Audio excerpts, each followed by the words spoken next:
പെണ്ണിടങ്ങൾ ഉണ്ടാവട്ടെ എന്നാണ് ഞാൻ പറയുന്നത്. പെണ്ണിന് വേണ്ടി ഇരിക്കാനുള്ളൊരിടം, ഇത് എൻ്റേതെന്ന് അഭിമാനത്തോടെ വിളിച്ചു പറയാൻ, സ്വാതന്ത്ര്യത്തോടെ വിളിച്ചു പറയാനുള്ളൊരിടം, അങ്ങനെയാണ് ഞാനത് കാണുന്നത്. ഒരു ചരിത്രപരമായ ചരിത്രത്തിൻ്റെ ഭാഗമായിട്ട് മാറുന്ന ഒരു തീരുമാനം.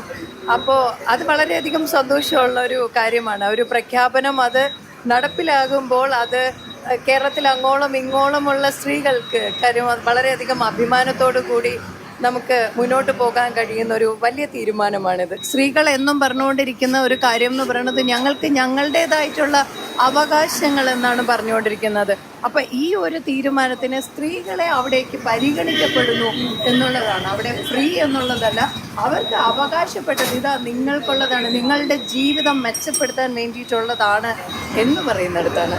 അതെ, തീർച്ചയായും. പക്ഷേ ഒരു പരിഗണന കിട്ടുന്നതിൽ അസ്വസ്ഥരാകുന്ന കുറെ വിഭാഗങ്ങൾ ഉണ്ട് എന്നുള്ളതാണ് വേറൊരു കാര്യം. നമുക്ക് പോസിറ്റീവായിട്ട് അതിനെ കാണാമെന്നുള്ളതാണ് കാര്യം.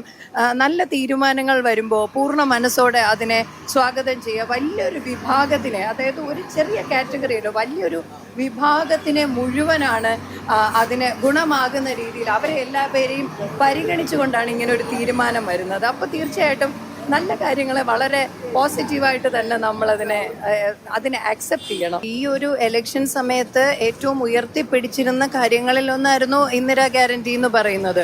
അപ്പോൾ അത് എപ്പോൾ നടപ്പിലാക്കും? അതിലും ഒരു സ്ത്രീ എന്നുള്ള രീതിയിൽ പല കാര്യങ്ങൾ, ഇപ്പോൾ പെൺകുട്ടികളുടെ കോളേജിൻ്റെ അവർക്ക് കൊടുത്തിരുന്ന ഒരു പോക്കറ്റ് മണി എന്നുള്ള രീതിയിലാണെങ്കിലും അതിൽ ഏറ്റവും പ്രധാനമായിട്ട് എനിക്ക് തോന്നിയ കാര്യങ്ങളിലൊന്ന് പറയുന്നത് ഇത് തന്നെയായിരുന്നു. സ്ത്രീകൾക്കുള്ള സൗജന്യ യാത്ര എന്നുള്ളതിനപ്പുറത്തേക്ക് സ്ത്രീകൾക്ക് വേണ്ടിയിട്ട് എന്ന് പറഞ്ഞ് ചിന്തിച്ചിട്ടുള്ള ഒരു വലിയ പരിഗണന, അവരെ സുരക്ഷിതര, അതൊരു വലിയ തീരുമാനമാണ്. ഈ പറഞ്ഞതുപോലെ ഇത്രയും പെട്ടെന്ന്, അതായത് ഗവൺമെൻറ് അധികാരത്തിൽ വന്ന് ഈ ഒരു ചെറിയ സമയത്തിനുള്ളിലേക്ക് അത് തീരുമാനത്തിലേക്ക് അത് നടപ്പിലാക്കാൻ എത്തുന്നു എന്ന് പറയുന്നത് തീർച്ചയായിട്ടും നമുക്കൊരു വലിയ പ്രതീക്ഷയാണ് നമുക്ക് മുന്നോട്ട് ഗവൺമെൻറ്റിൽ നമുക്ക് മുഴുവൻ ജനങ്ങൾക്കും തരുന്നത്.